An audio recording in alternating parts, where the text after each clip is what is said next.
Hello everyone, that manga kid here to do a review of After Hours by Yuhta Nishio. This is a 3-volume series put out by Viz. It is a Yuri series. I believe this was one of the first, if not the first, Yuri title that Viz released a couple years ago, or beginning of 2017 or something like that. Anyway, Volume 3 recently came out at the end of 2018. Volume 3 is quite thick compared to the other two regular sized volumes, so you're getting 3 volumes plus a little extra there of content. But this is a good series in the sense that it's different, because these two girls here, Emmy and Kay, are not high school girls. Shocker, I know. They are adults. They're in their 20s. Emmy is in her early 20s. I believe she's like 23 or something like that. And Kay is, I believe, 26 or 27. She's maybe even 28. I'm not sure. I just know that there is a bit of an age gap there, but they're both in their 20s.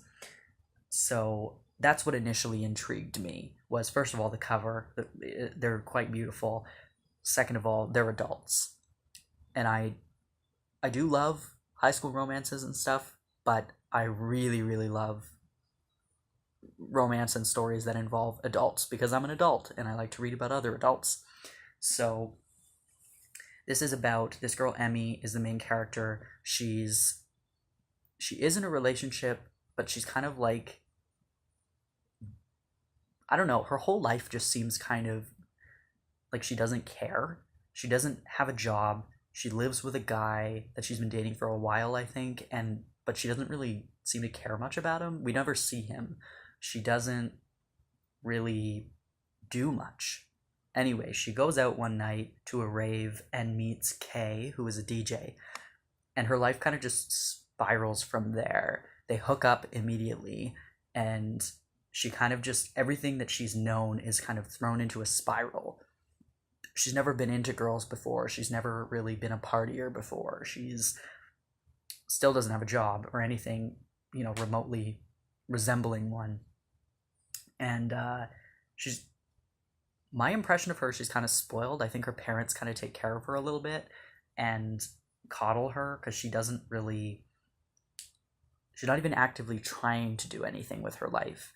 And so anyway, she meets Kay, who is older than her, and kind of lives this mysterious life of nightlife. She's a DJ. She does all these records. Her apartment's really trendy and cool in a hipster sort of way.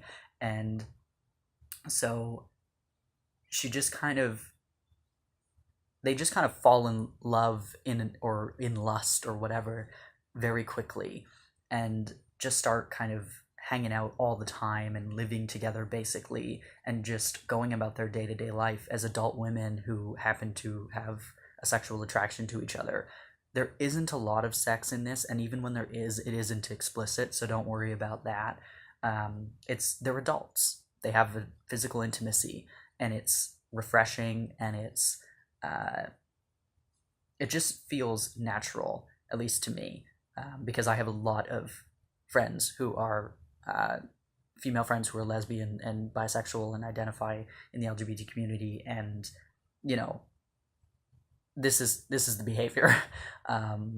It feels natural and realistic to me.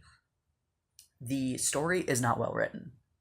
I honestly don't care much about the DJing aspect. I thought I would. I thought it was going to be cool, but they don't go into it enough.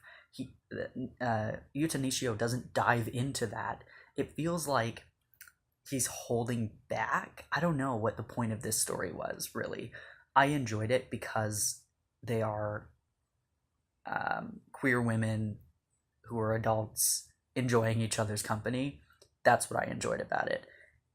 By no means is this a great manga. I don't even know if I would call it a good manga, but I enjoyed it. And I think that if you like Yuri, you'll enjoy it. I think that if you like stories about LGBT characters that feel real, you'll enjoy this.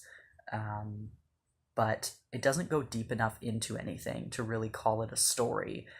the point of it, I think, is that these two want to, with the help of Kei's friends, put on their own rave and kind of do their own thing in the nightlife world and make a career out of it.